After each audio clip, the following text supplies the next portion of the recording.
Мне подарили в машину холодильник. Ну реально, ну не кайф ли. Смотрите, как газель, холодильник. Очень кайфовый. Есть приложение даже на телефон, это не реклама, вообще прям кайфовый, на 30 литров. В общем, шикарно. Сейчас я вот здесь подключил его в 220, но можно подключить и, в принципе, в USB. От него можно даже заряжать телефончик.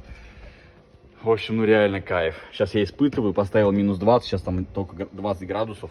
То есть, ну только что прям, ну уже прям прям прохладненько там становится. Вообще, в общем, кайф. С вас лайк.